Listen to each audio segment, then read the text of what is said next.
அன்புக்குரிய தேவஜனமே, இந்த செய்தியின் மூலமாக உங்களை சந்திப்பதில் நான் மிகுந்த சந்தோஷம் அடைகின்றேன். இன்றைக்கு நம் செய்தி தலைப்பு அதிசயமான காரியம் நடக்கும். செய்திக்கு ஆதாரமாக ஏறெடுக்கப்பட்ட வேத வசனம் ஏசாயா 60ஆம் அதிகாரம் 5ஆம் வசனம். உன் இருதயம் அதிசயப்பட்டு பூரிக்கும், கடற்கரையின் திரளான கூட்டம் உன் வசமாய் திரும்பும், ஜாதிகளின் பலத்த சேனை உன்னிடத்தில் வரும். இந்த வசனத்தின் அடிப்படையில் நாம் பார்க்கும் பொழுது அதிசயம் நடக்கும். அது எப்படி நடக்கும் என்று சொல்லும், பூரிப்பாக இருக்கும். இப்போ யூஸ்வலாக ஏதாவது ஒரு சாதாரணமாக சரியாயிடுச்சு, சுகம் உண்டாயிடுச்சு அப்படிங்கிறதுல இப்படி நடந்துச்சா அப்படின்னு பார்ப்பாங்க, இப்படி கேட்பாங்க பார்த்தீங்களா, அதுதான் அதிசயப்பட்டு பூரிக்கும். அதாவது டாக்டரால் முடியாது, நடக்காது, கிடைக்காது அப்படிலாம் சொல்லிடுவாங்க. குழந்தையே உங்களுக்கு பிறக்க சான்ஸே இல்லை. அந்த சூழ்நிலையில் கர்த்தருடைய நாமம் அங்கே அதிசயப்பட்டு அவங்க இருதயம் மகிழும்படியாய் கர்த்தர் அதை செய்து முடிக்கும் பொழுது அது அவங்க இருதயத்துக்கு அதிசயப்பட்டு பூரிக்கும்படியான காரியம். இதுதான் விளக்கம். இதுதான் இன்றைக்கு கூட நீங்கள் கூட ஒரு செய்தி அப்படி தானே, அவங்க இருதயம் அதிசயப்பட்டு பூரிக்கும்படியா எனக்கு ஒரு அற்புதம் நடக்கணும் அப்படின்னு தானே வாஞ்சிச்சு இந்த செய்தியை கேட்டுட்ருக்கீங்க. நிச்சயமாய் நடக்கும். கர்த்தரை நம்பி வாடும்போது நடக்கும். எல்லா விதத்திலும் கர்த்தர் நமக்கு துணை வந்து இன்றைக்கி நம்ம பார்க்க போகிறோம். தேவன் தரும் ஆசீர்வாதம் எப்படி இருக்கும், எப்படி பெருக செய்யும், எப்படி பெருகி உங்களோட இருதயம் அதிசயப்படும் என்று எனக்கு பார்க்க போகிறோம். முதல்ல பார்க்கும்போது இயேசுவின் நாமத்தின் வல்லமையினால் ஆசீர்வாதம் பெருகும். இரண்டாவது விசுவாசத்தினால் வரும் ஆசீர்வாதத்தில் பெருகும். மூன்றாவது தேவ வார்த்தையினால் ஒரு ஆசீர்வாதத்தினால் பெருகும் என்று சொல்லப்பட்டிருக்கிறது. அது மாத்திரம் இல்லை, துதியினால், ஸ்தோத்திரத்தினால், அபிஷேகத்தினால் அப்படின்னு சொல்லப்பட்டிருக்கு. இயேசுவின் நாமத்தில் உள்ள வல்லமையிலுள்ள ஆசீர்வாதம் என்று பார்க்கும்போது அப்போஸ்தலர் 3ஆம் அதிகாரம் 1-12 இந்த அதிகாரத்தில் நாம் பார்க்கும் பொழுது, ஜெப வேளையா 9ஆம் மணி நேரத்திலே பேதுரும் யோவானும் தேவாலயத்திற்கு போனார்கள். 2ஆம் வசனம் பார்க்கும், பிறவி சப்பானியாய் பிறந்த ஒரு மனுஷனை சுமந்து கொண்டு வந்து பிச்சை கேட்கும்படி அலங்கார வாசல் எனப்பட்ட தேவாலய வாசலுடைய வைப்பார்கள். 3ஆவது பார்க்கும்போது பேதுருவையும் யோவானையும் கண்டு பிச்சை கேட்டான். 4ஆவது வசனத்தில் எங்களை நோக்கிப்பார், அதாவது எங்களுக்குள்ளாய் இருக்கும் இயேசுவின் நாமத்தை நோக்கிப்பார் என்ற அர்த்தம். வெள்ளியும் பொன்னும் என்னிடத்தில் இல்லை, என்னிடத்தில் உள்ளதை உனக்கு தருகிறேன், நசரேயனாக இயேசு கிறிஸ்துவின் நாமத்தில் எழுந்து நட என்று பேதுரு சொன்ன வார்த்தையில் எத்தனை ஆழமான விசுவாசம், அதிகாரம், வல்லமையும். அதான் இயேசுவின் நாமத்தில் இவ்வளோ வல்லமையும் விசுவாசம் இருக்குது. அது வானத்திலும் பூமியிலும் சகல அதிகாரமும் இயேசுவின் நாமத்தில் கொடுக்கப்பட்டது என்று மத்தேயு 28ஆம் அதிகாரம் 18ஆம் வசனத்தில் சொல்லப்படுது. இயேசுவின் நாமத்திலுள்ள வல்லமையும் அதிகாரத்தையும் தேவ மனுஷனாக பேதுரு அறிந்து தேவ ரகமான விசுவாசத்தை இந்த வசனத்தின் மூலமாய் சொல்வதை நாம் பார்க்கிறோம். அதாவது இது மனிதரால் கூடாதவைகள் தான், இது தேவனால் கூடும் என்ற அர்த்தம். ஏன் அப்படின்னா, பிறவி சப்பானி பிச்சை கேட்பதற்காக தேவாலயம் வாசலில் சுமந்து கொண்டு வந்து வைக்கப்பட்டான். எல்லாமே எதிரான சூழ்நிலை தான். ஆனால் இயேசுவியான பிறவியிலேயே சொல்லுவாங்கள்ல, அது பிறவியிலேயே கண் பார்வை இருக்காது, பிறவியிலேயே கால்கை நடக்காது, அதுக்கப்புறம் தான் பிறவி சப்பானி. எல்லா காரியமே ஒன்றுமே முடியாது, நடக்காது, செயல்படாதுங்கிறத அர்த்தம். அதான் அதனால் இயேசுவின் நாமத்தில் வல்லமை அவன் மீது இறங்கி பிரமிப்பு உண்டாகும்படி அதிசயம் நடந்தது. எப்படி நடந்தது என்று பார்க்கும்போது, பேதுருவினிடத்தில் உள்ளதை உனக்கு தருகிறேன், அவனிடத்தில் என்ன இருந்தது, இயேசுவின் நாமம். இந்த நாமத்துக்கு உள்ள இருக்கும் வல்லமை அதிகாரமும் இவனுடைய முடங்கி கிடக்கும் அவயங்களுக்குள் உயிர் பெறும்படி செய்து நீ எழுந்து நட என்று கட்டளையிடுகின்றான். இதுதான் இயேசுவின் நாமத்தில் உள்ள அதிகாரம் என்று நாம் பார்க்கின்றோம். அவர் சொல்லாகும் அவளை கட்டளையிட நிற்கும் என்று சங்கீதம் 33:9 பார்க்கிறோம். அவனும் விசுவாசித்து உடனே செயல்படுத்தினான். இயேசுவின் நாமத்திலிருந்து அபார வல்லமை பிறவி சப்பானின் கால்களுக்குள் உடலுக்குள்ளும் பாய்ந்து ஓடி சென்று அவனை பலனடைய செய்தது என்று 7ஆம் வசனத்தில் பார்க்குறோம். 8ஆம் வசனத்தில் அவன் குதித்து எழுந்து நின்று அதை என்ன செய்யன்னு தெரியல, அற்புதம் நடந்துருச்சு, அதிசயம். அதனால் அதை எப்படி நடந்ததுங்கிறது அவன் என்ன செய்ய தெரியாமல் நடந்து குதித்து நின்று நடந்து இப்படிலாம் அந்த வசனம் வரும். தேவனை துதித்து கொண்டு அவனே கூட தேவாலயத்திற்கு பிரவேசித்தான். 9:10 ஆச்சரியப்பட்டு பிரமித்தார். இதுதான் இருதயம் அதிசயப்பட்டு பூரிக்கும். இன்றைக்கு உங்களுடைய காரியங்களும் ஆண்டவர் அற்புதம் செய்யும்போது பூரிப்பு, அதாவது இப்படி நடக்குமா, இப்படி கிடைக்குமா, இப்படி ஆண்டவர் செய்ய முடியுமா, அந்த மாதிரி செஞ்சிருவார். அப்படி தான் நீங்கள் விசுவாசிக்கணும்.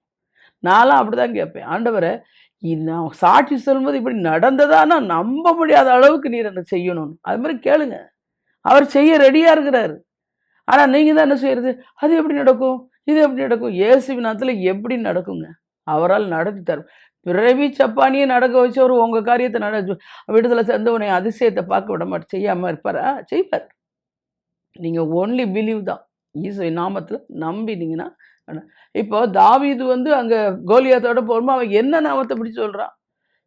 இஸ்ரவேலின் தேவனாகிய சேனைகளின் கர்த்தரின் இயேசுவின் நாமத்தில் தான், அவருடைய நாமத்தை சொல்லி தான் அவன் வெற்றி அடைஞ்சான். அதே மாதிரி தான் நீங்களும் சொல்லணும். பயப்படக்கூடாது. இயேசுவின் நாமத்தில் பிசாசை உன்னை துரத்துறேன், இயேசுவின் நாமத்தில் நீ விரட்டுறேன், வியாதியை வெளியே கட்டளை கொடுக்குறேன் அப்படி சொல்லுங்க. அப்படி சொல்வது விடுதலை நிச்சயமாய் உண்டு, பெற முடியும். சுய சக்தி சுய பக்தியில் இதை செய்ய முடியாது. நாம் தேவனுடைய தம்முடைய பிள்ளை இயேசுவின் நாமத்தை மகிமைப்படுத்தினார் என்று சொல்லப்பட்டது. இன்றைக்கும் நீங்களும் எவ்வளவோ ஜெபித்து உபவாசித்து ஒன்றும் மாற்றம் வரவில்லையே என்று சப்பானியை போல பலனற்று இருக்கீங்களா? உங்களை பார்த்தா ஆண்டவர் கேட்குறாரு, சப்பானியை போல இருக்கா? வருஷம் போயிடுச்சு, இனி எங்கே நடக்கும்? எது நடக்காது, அது அவ்வளோதான், அது முடிஞ்சு போச்சு, இதெல்லாம் இனி தேராது, இப்படிலாம் பேசிகிட்டு இருக்கிறீங்களா? உங்களை பார்த்தா ஆண்டவர் கேட்குறாரு. விசுவாசம் எப்படி இருக்குது? சப்பானி போல் இருக்குது. தேவனை தேடுவதில் எப்படி இருக்குது? சப்பானி போல் இருக்குது. கொடுப்பதில் எப்படி இருக்குது? சப்பானி போல் இருக்குது. பிறவி சப்பானி என்றால் எல்லாமே முடியாமல் முடங்கி கிடப்பது. இந்த பிறவி சப்பானியை பலனடைய செய்து அவனுடைய இருதயத்தை பூரிப்படைய செய்த தேவன் அந்த இயேசுவின் நாம் தான் இன்றும் உங்களுடைய குடும்பத்தில் இருக்கிற பிறவி சப்பானியாய் கிடக்கிற பிரச்சனைகள் காரியத்தில் எல்லாம் முடிஞ்சது போல காணப்படுது அப்படின்னு சொல்லுவாங்கல்ல, குறுக்கிட்டு இருக்கும்போது அதெல்லாம் குறுக்கிட்டு உங்கள் இருதயத்தை அதிசயமாய் பூரிப்படைய போகிறேன். இன்னும் அவரது நாமத்தை நோக்கி பாருங்க, பிரமிப்பு உண்டாகும்படி அதிசயம் நடக்கும். யோபு 37:5 சொல்றாரு, நாம் கிரகிக்க கூடாத பெரிய காரியத்தை செய்யப்படுற நினைச்சு சொல்லுவாங்க தெரியுமா? ஐயோ நான் இப்படி நடக்கும்னு நினைச்சு கூட பார்க்கல. அதுதாங்க ஆண்டோடைய அற்புதம். அதுதாங்க இயேசுவின் நாம மகிமைப்படுது. ஒவ்வொரு நாள் நான் அதிசயம் ஆண்டவர்கிட்ட ஜெபிக்கும் போது என்ன சொல்லேன் தெரியுமா? ஏசப்பா எங்களுக்கல்ல உம்முடைய சத்தியத்தை நிமித்தம் உம்முடைய கிருபை நிமித்தம் இயேசுவின் நாமத்திற்கே மகிமை வர பண்ணும். அது போதும். அப்படி சொல்லிட்டோம்னா அங்கே இயேசுவின் நாமம் இறங்கும், அங்கே இயேசுவின் மகிமை காணப்படும். அதாவது முடிக்கிற இயேசு கிறிஸ்துவின் நாமம் அங்கே செயல்படும். அதுதான் கிரியை இல்லாத விசுவாசம் செத்ததுங்க. விசுவாசிக்கணும். ஆண்டவர் கிரியை வல்லவர், அவரால் இதை செய்ய முடியாதது ஒன்றுமே இல்லை. நான் நம்புகிறேன் இயேசுவின் நாமத்தில் அப்படி சொல்லுங்க. உங்கள் வாழ்க்கையிலும் நடக்கும். இரண்டாவது நம்ம பார்க்கும்போது விசுவாசத்தினால் வரும் வல்லமையின் ஆசீர்வாதங்கள். மார்க் 9:23 இயேசு அவனை நோக்கி, நீ விசுவாசிக்க கூடுமானால் ஆகும், விசுவாசிக்கிறவனுக்கு எல்லாம் கூடும் என்றார். மார்க் 11:23 சொல்றாரு, இருதயத்தில் சந்தேகப்படாமல் விசுவாசித்தால் மனுஷன் முகத்தை அதை உண்மையிலே சொல்றேன், தாம் சொன்னபடியே நடக்கும் என்று இருதயத்தில் சந்தேகப்படாமல் விசுவாசிக்கணும். ஏன் அப்படி சொல்றாருன்னா, அவர் சொன்ன வார்த்தையை அப்படியே 100க்கு 100. இப்போ டாக்டர்ஸ் இன்னொன்று சொல்கிறேன், உங்கள் ரிப்போர்ட் டாக்டர் சொல்லுவாங்க, உங்களுக்கு குழந்தை பிறக்க சான்ஸே இல்லை. எனக்கு அப்படி தான் சொன்னார். உனக்கு குழந்தை பிறந்துச்சுன்னா என் காதை வெட்டிக்கிறேன்னாரு. ஆனால் குழந்தை கத்தர் பிறக்க வச்சு நீ பேர பிள்ளைகள் எடுக்க முடியாது. யார் செஞ்சது? இயேசுவின் நாமத்தை விசுவாசிச்சா எனக்கு செஞ்சார். ஆண்டவர் சொன்ன முடியாது முடிக்கிற இயேசு கிறிஸ்து செயல்படும். 7 வருஷம் அப்போல்லாம் 7 வருஷம் கழிச்சு குழந்தைங்கிறது ஒரு பெருசாக நினைப்பாங்க. 7 வருஷத்துக்கு குழந்தை கிடைக்குமா? கிடைச்சிது. சூழ்நிலைகள்லாம் எடுத்து தான் நின்றுச்சு. நான் சொன்னேன், அவர் சொன்னது தான். நான் தினந்தோறும் எடுத்து என்ன செய்தேன் தெரியுமா? 1 சாமுவேல் 1ஆம் அதிகாரம் 9லேருந்து 20 வரைக்கும் தினந்தோறும் வச்சு ஸ்தோத்திரம் பண்ண ஆரம்பிச்சிட்டேன். வசனத்தின் வல்லமை என்னுடைய கற்ப தடைகளை நீக்கி மாலட்டு கற்பத்தை தூக்கி எறிஞ்சிட்டு கற்பத்தின் கனியை கொடுத்து கத்தர் ஆசீர்வதித்து இன்றைக்கும் வாழ வச்சுக்கணும். நம்ம வாழ வைக்க நான் எப்போவுமே அவரை சொல்லுவேன், எனக்கு கத்தர் ஒரு பாடலை கொடுத்தார், வாடாத மலர் இவர், வாசனை உள்ள ரோஜா இவர், வாடி கிடந்த என்னையே வாழ வைச்ச தேவன் அவர். உண்மையில தான் அனைவருடைய வாழ்க்கை வாடி போய் கிடக்குது. வழி தெரியலையே நிற்கிறீங்க, எல்லாம் உடைஞ்சு போயிடுச்சே நிற்கிறீங்க. ஆனால் கத்தர் சொல்றார், இல்லைம்மா மறுபடியும் உன்னை கட்டுவேன், மறுபடியும் உன் வாழ்க்கை திரும்ப கட்டி எழுப்பப்படும். பிசாசு கட்டி உடைக்கிற நேரத்தை விட ஆண்டவர் கட்டி எழுப்புகிற நேரம் விசேஷத்து நேரம். அருமையாக செய்து படிப்பார். விசுவாசிங்க. வாடாத மலர் அவர், நம்மளை வாழ வைக்கும் தேவன் அவர். அதை தெரிந்து கொள்ளுங்கள். ஒவ்வொரு நாளிலும் அதை தான் அதை பார்க்க சொன்னார். மனுஷன் முகத்தை பார்ப்பான், கர்த்தரோ இருதயத்தை பார்ப்பார். 1 சாமுவேல் 16:7. நான் எப்போவுமே சொல்லுவேன், ஆண்டவர் மனுஷன் நம்ம முகவாட்டில் வச்சு தான் பேசுவோம். ஆண்டவர் நம்ம இருதயத்தை பார்ப்பார். எப்படி விசுவாசிக்கிறா? இருதயத்தில் விசுவாசம் எப்படி இருக்குது? நம்ம இருதயத்தில் தான் விசுவாசம் இருக்கணும். இருதயத்தில் தான் இங்கே ஒரு வண்டி சந்தேகம். ஏன் இது நடக்கலை? ஒரு வண்டி அவிசுவாசம். ஏதாவது ஜெபிக்கணும். என்ன சிஸ்டர் ஜெபிக்கணும்னா, ஏதாவது ஜெபம் பண்ணுங்க சிஸ்டர். சில பேர் இப்படி சொல்லுவோம், அப்போ எதுக்குமா கூப்பிட்டீங்க ஜெபத்துக்குன்னு? இல்லை நீங்கள் அங்கே செய்தியில் கொடுக்கும்போதே வல்லமையாக இருந்துச்சு, அதனால ஏதாவது பர்டிகுலராக செய்யணும். எல்லா காரியத்துக்கும் சொல்லி ஜெபம் பண்ணுங்க. ஆண்டவரே இன்னும் என்னது இருக்குது எனக்கு செய்யுங்க இசப்பா, செய்வார். விசுவாசத்தை மட்டும் போதும். பரிசுத்த வேதாகமத்தில் ஒரு சம்பவம் நடந்தது. ஒரு தகப்பன் தன் மகனை அழைத்து கொண்டு வந்து அசுத்த ஆவியினால் பாதிக்கப்பட்டிருக்காண்டும் மார்க் 9:22 அவர் சொல்றாரு, நீர் ஏதாயிலும் செய்யக்கூடுமானால் என்மேல் மனதிறங்கி எங்களுக்கு உதவி செய்யும் என்று வேண்டிக் கொண்டார். இதுக்கு பேர் தான் ஏதாயிலும் அவிசுவாசம். அதில் சொல்ற ஆண்டவர் இந்த மனுஷன் தன்னை தேடி வந்திருக்கிறானே என்று உடனே அற்புதம் செய்யவில்லை. ஏனென்றால் அவனுடைய இருதயத்தில் அவிசுவாசத்தை கர்த்தர் கண்டார். இருதயத்தில் அவனுக்கு அவிசுவாசம் இருக்குன்னு கர்த்தர் கண்டார். அவிசுவாசம் இருக்குமே அங்கே அற்புதம் செய்ய முடியாது ஆண்டவருக்கு. அவனுக்குள்ளே முழுமையான விசுவாசம் இல்லை என்பதை அவன் சந்தேகத்தோடே கூடிய விசுவாசம், அவனுடைய வேண்டுதல் செபம் எப்படி இருந்தது பாருங்க. நீர் ஏதாயிலும் செய்யக்கூடுமா. இதனால தான் இயேசு அவனை பார்த்து நீ விசுவாசிக்க, அதுக்கு ஆண்டவர் பதில் சொல்றாரு, ஏதாயிலும் இல்லைப்பா, அதுக்கு தான் ஆண்டவர் சொல்லாரு நீ விசுவாசிக்க கூடுமானால் கூடும் என்றார். அதுக்கு உடனே அந்த மனுஷன் பாருங்க தன்னுடைய இதை உண்மையை ஒத்துக்கிறார். அவர் என்ன சொல்றாரு, விசுவாசிக்கிறேன் ஆண்டவரே, என் அவிசுவாசம் நீங்கும்படி எனக்கு உதவி செய்யும் என்று கண்ணீரோடு சத்தமிட்டு சொன்னான். மார்க் 9:24.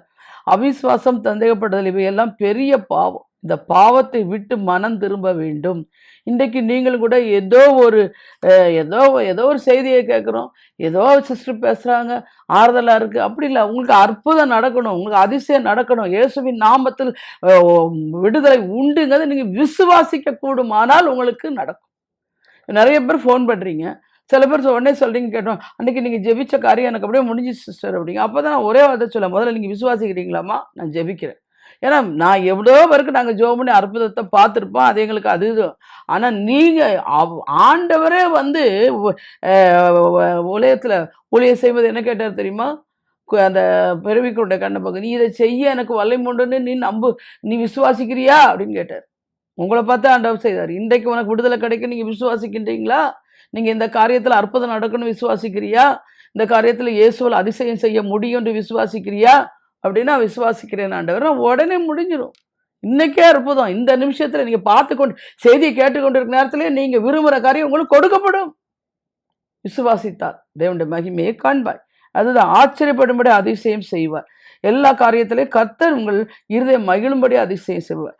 மூன்றாவது பார்க்கும்போது இயேசுவின் வார்த்தையினால் வரும் ஆசீர்வாதங்கள். லூக்கா 5:5 1 முதல் 10 வசனத்துல திரளான ஜனங்கள் தேவ வசனத்தை கேட்கும்படி அவரிடத்தில் நெருங்கினார்கள். கெனசரேத் கடல், 2 படகு. 3வது வசனத்தில் அதில் ஒரு படகில் இயேசு ஏறினார். அது சீமோனின் பேதுருடையதாக இருந்தது. அவர் உட்கார்ந்து அப்போதகம் பண்ணினார்.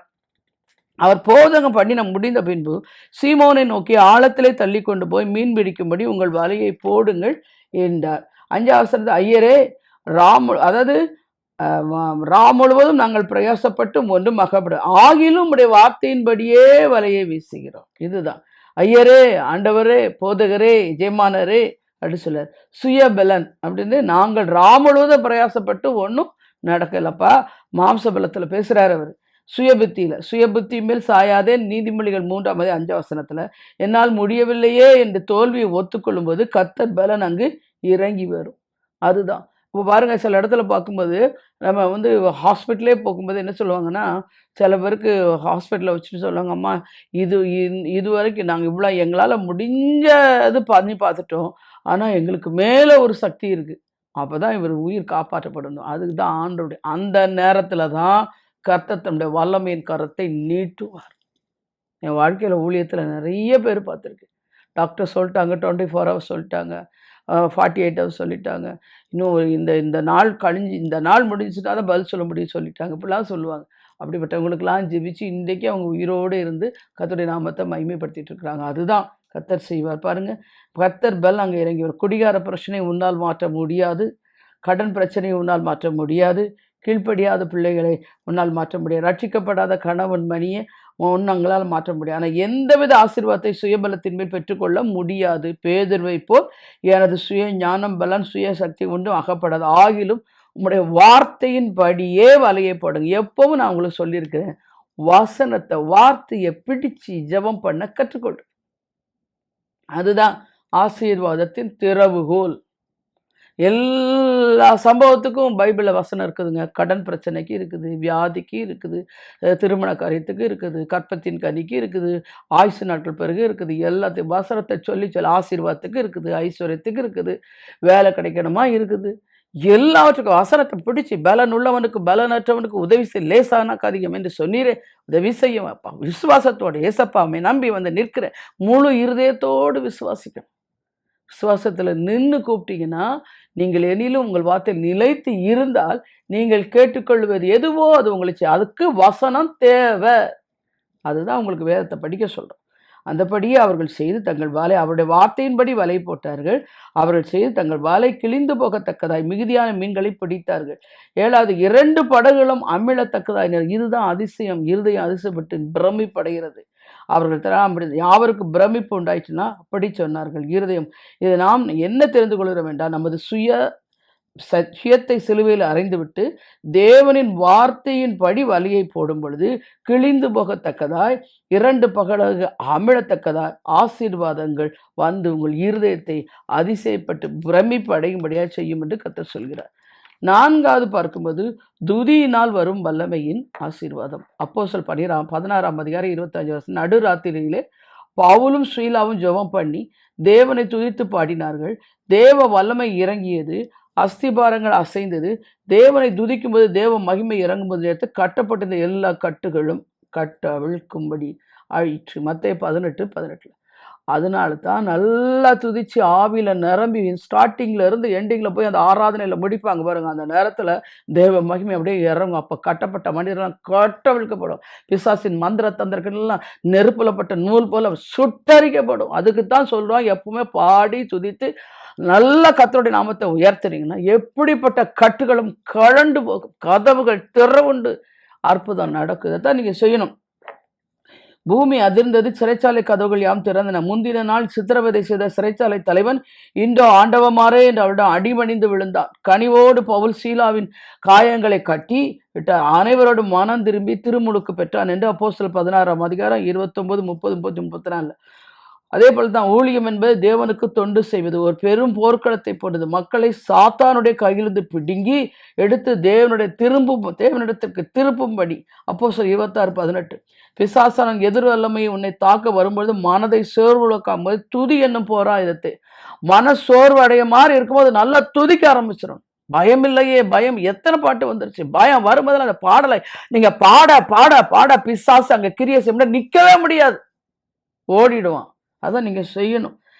எல்லா விடுதலையாகவும் தேவனுடைய ராஜ்யம் கட்டப்பட்டு இருதயம் பூரிப்படைந்து ஆசீர்வாதங்களை பெற்றுக்கொள்வீர்கள். துதியினால் சிங்கங்கள் வாய்கள் கட்டப்படும்.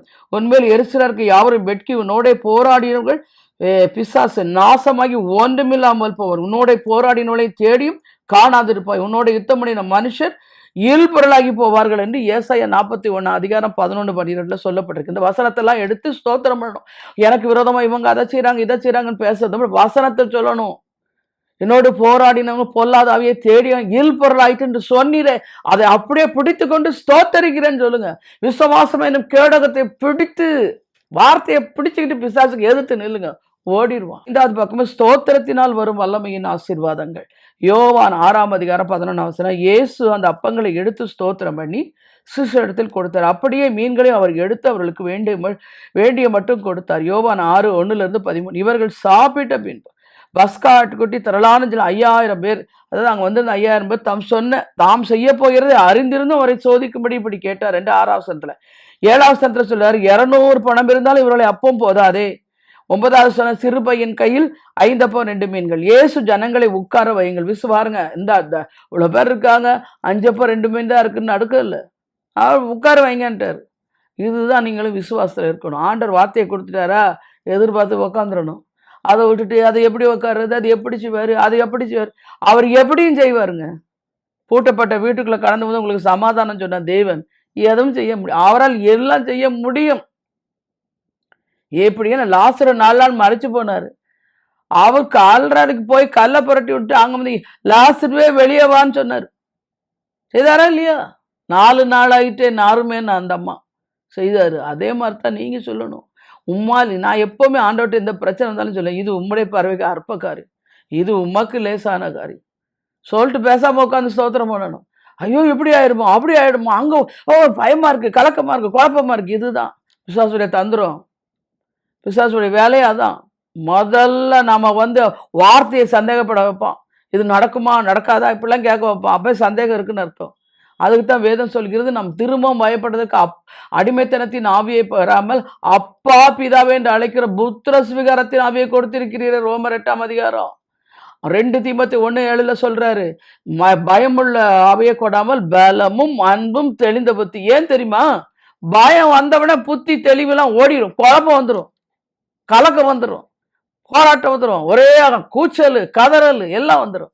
அதுக்கு தான் ஆண்டவர் சொல்றார், பயமுள்ள ஆவியை கொடுக்கலப்பா, உனக்கு பலமான ஆவி, அன்பு, பயத்தை புறம்பே தள்ளுன்னு சொல்லப்பட்டிருக்கு. அன்பு அன்பு தேவன் மேல அன்பு இருக்கணுங்க. அன்புன்னு இந்த உலகத்தை அன்பு லவ் பண்றேன், அந்த லவ் பண்றேன், இந்த லவ், அதெல்லாம் மாயையான அன்பு, வஞ்சிக்கிற அன்பு, வழக்காடும் அன்பு, உலக அன்புலாம் அதெல்லாம் தூக்கி தூர போட்டுட்டு ஆண்டவர் மேல அன்பு செலுத்துங்க. அவரை போல ஒரு நேசர் வா நடந்த ஆத்தும நேசரே, அவரை கூப்பிடும்போதே ஏசப்பா அப்படின்னு சொன்ன தேனிலும் மதுரமே அவருடைய வார்த்தை, அவருடைய நாமம், தேனினி மயிலும் அப்படின்னு பாட்டு பாடுறோம் பாருங்க. அது தித்திக்கும் தெளிதேன்னு உள்ள மனிதன். அந்த வார்த்தையை அனுபவிச்சு அவரோட நடக்கும் போது தாங்க அதோடைய அன்பு, அதோட உணர்வு, அந்த அசைவுகள் எல்லாம் நமக்கு தெரியும். பலமும் அன்பு தெளிந்த புத்தியை கர்த்தர் கட்டளையிடுவார். ஒரு நாளும் புத்தி குழம்பிட்டேன், புத்தி இல்லாமல் இதை செஞ்சுட்டு இப்படிலாம் பேசவே கூடாது. புத்தி உள்ள ஸ்திரீ தன் வீட்டை கட்டுகிறாள். ஒண்ணு நீ கட்டுகிற ஸ்திரீயா இருக்கணும், இல்லது இடிக்கிற ஸ்திரீயா இருக்கணும். வாழ்க்கையை இடிக்க கூடாது, கட்டணும். வீட்டுக்கு வந்து விளக்கேற்ற ஸ்திரீயா, பொண்ணு பார்க்கும் போதே அவளுக்கு ரட்சிக்கப்பட்டிருக்காளா பாருங்க. அவளுடைய முதல்ல என்ன சொல்ல, கர்த்தருக்கு பயப்படுற ஸ்திரீயா, குணசாலியான ஸ்திரீயா, இவ்வளவு அள்ளிட்டு வருவாளா, சிவப்பா இருப்பாளா, இதெல்லாம் பார்த்துட்டு இருந்தீங்கன்னா போராட்டம் தான். கர்த்தருக்கு பயப்படுறாளா பாருங்க. இப்ப அநேகருக்கு தான் ஆலோசனை கொடுக்குறேன். ஏன்னா வந்ததுக்கு அப்புறம் வந்து ஒரே சண்டை, ஒரே போராட்டம், ஈஸியா டிவோர்ஸ் போயிடுறாங்க. அந்த பெற்றோர் எவ்வளவு கஷ்டப்பட்டு அதுங்களுக்கு கல்யாணத்தை பண்ணி அதுங்க சந்தோஷமா இருக்கணும், தன்னுடைய வாழ்க்கையில இப்படிலாம் என் வாழ்க்கையில கஷ்டத்து நஷ்டம் வேதனைப்பட்டு என் பிள்ளைகள் வாழ்க்கை நல்லா இருக்கணும், எவ்வளவு பாரம் எடுத்து எவ்வளவு செலவு பண்ணி எவ்வளோ வேதனையிலையும் இந்த பிள்ளைகளுக்கு பணத்தை சேர்த்து அதை பண்ணி இதை பண்ணி ஆடம்பரமா கல்யாணத்தை பண்ணா இதுங்க ஈஸியா அவனை எனக்கு பிடிக்கல, இவளை எனக்கு பிடிக்கல சொல்லக்கூடாது. கர்த்தர் பார்க்கிறார். கல்யாணம் கட்டி புருஷனோட சொல்லியிருக்காரு, தாயின் தகப்பையும் விட்டு பிரிந்து மனைவியோட இசைந்து இருக்கணும். அது புருஷனா இருந்தாலும் சரி, அது பொண்டாட்டியா இருந்தாலும் சரி. இன்னைக்கு வாழ விட பெற்றோர்கள் தயவு செய்து உங்க பிள்ளைகளை வாழ விடுங்க. நீங்க உங்க புருஷனோட நல்லா சந்தோஷமா வாழ்ந்துட்டு இருக்கிறீங்க, உன் பிள்ளைய பிடிச்சி உள்ள, அது எஸ்பெஷலி இந்த பெண் பிள்ளைகளை பெற்ற பெற்றோர் பிடிச்சு வச்சுக்கிட்டு டெலிவரிக்கு போய் புருஷன் கூட விடவே மாட்டேங்குதுங்க. எவ்வளவு போன் கால்ஸ் எனக்கு. தேவ பிள்ளைகளே, கர்த்தருக்கு பயப்படும் பயத்தை கர்த்தர் கட்டளை எடுத்து உங்களை காத்துக்கொள்ள நான் ஜெபிக்கிறேன். குடும்பம் வாழணுங்க. பிரியமானவளே, உன் ஆத்துமா வாழ்வது போல் நீ எல்லாவற்றிலும் வாழ்ந்து சுகமாயிரு. அவர் உங்களுக்காக தான் சிலுவையில எல்லாத்தையும் சுமந்துட்டாரு. நீங்க துக்கத்தை சுமக்க கூடாது, நீங்க வேதனையை சுமக்க கூடாது, நீங்க சாபத்தை சுமக்க கூடாது, நீங்க நுகத்தடியில வாழக்கூடாது என்பதற்காக சிலுவையிலே கர்த்தர் எல்லாத்தையும் சுமந்து தீர்த்து விட்டாரு. நீ சுமக்க கூடாது. ஏன் வீணான பாரங்கள், குடும்பத்துல சமாதான குறைவு, குடும்பத்துல சண்டை சச்சரவுகள், குற்றம் குறை கண்டுபிடிப்பது எல்லாம் விட்டுட்டு வாழ கற்றுக்கொள்ளுங்க. கர்த்தரோடு வாழ கற்றுக்கொள்ளுங்க. முப்பரி நூல் ஆறாது. புருஷன் படாடி டெய்லி இணைந்து ஜெபிக்க கற்றுக்கொள்ளுங்க. வேதம் வாசிங்க, கை கோர்த்து ஜெபம் பண்ணுங்க, ஆலயத்துக்கு போங்க, கர்த்தருக்கு பிரியமானதை செய்யுங்க, காணிக்கை கொடுங்க, உற்சாகமாய் கர்த்தரோடு இணைந்து நின்று வாழ கற்றுக்கொள்ளுங்கள். உங்கள் வாழ்க்கை ஆசீர்வாதமா இருக்குமே. இங்க பாருங்க, அவர் என்ன பண்றாரு, அந்த 2 மீன் எடுத்து வானத்தை நோக்கி ஸ்தோத்திரம் பண்றாரு. இன்னைக்கு எத்தனை கிறிஸ்தவங்க சம்பளத்தை வாங்கணும்னு ஸ்தோத்திரம் பண்றீங்க, ஆத்திரம் தான் பண்றீங்க. இவ்வளோ கஷ்டப்படுறேன், இவ்வளவுதான் கிடைச்சது, அவ்வளவுதான் கிடைச்சி சொல்லாதீங்க. நீங்க ஸ்தோத்திரம் பண்ண ஆரம்பிங்க, உங்களுடைய ஆசீர்வாதங்கள் எல்லாம் பெருகும். தேவ பிள்ளைகளே, அதை தான் பிதாவை நோக்கி ஸ்தோத்திரம் பண்ணினார். ஸ்தோத்திரம் பண்ணும் பொழுது ஸ்தோத்திர ஜெபம்னா என்ன, பிதாவே நீர் எனக்கு செவி கொடுத்தபடினால் ஆண்மை ஸ்தோத்தரிக்கிறேன் என்று யோவான் 11:40 சொல்றாரு. அதுதான் நீங்க செய்யணும் எல்லா விதத்திலும். கடைசியா நான் பார்க்கும் பொழுது தேவ அபிஷேகத்தினால் வரும் ஆசீர்வாதங்கள். அப்போஸ்தலர் 10:38 இயேசுவை வல்லமையினால் நமக்கு அது தேவன் அவரோட கூட இருந்தார். நன்மை செய்ய சுற்றி பிசாசின் வலை அகப்பட்டவர்கள் குணமாக்கவும் சுற்றி திரிந்தார் என்று சொல்லப்பட்டிருக்கு. நன்மை என்று சொல்லும்போது உலகத்தில் நம்ம பார்க்கும்போது அன்னான் சாமுவேலை பெற்றுக்கொண்டது எல்லாமே ஏற்ற துணை. 1 சாமுவேல் 1:1-20 ஏற்ற துணை. ஈசாக்கு ரெபக்காலை ஆசிரியது ஏற்ற துணை. ஆதியாகமம் 24:50 எல்லா பிசாசின் வல்லமை என்பது கானான ஸ்திரீயினுடைய மகள் விடுதலை. அது எல்லாவற்றிலும் கர்த்தர் கொடுப்பார். நன்மை செய்யவே சுற்றி திரிந்தாருங்க. உங்களுக்கு இன்னைக்கு என்ன நன்மை வேணும்? பிசாசின் வல்லமையில் அகப்பட்டிருக்கீங்களா? உங்களுக்கு விடுதலை வேணுமா? கர்த்தரை நோக்கி கூப்பிடுங்க.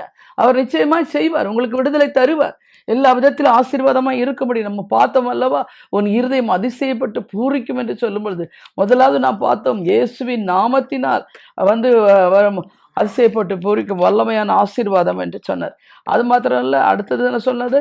விசுவாசத்தினால் வரும் ஆசீர்வாதம்.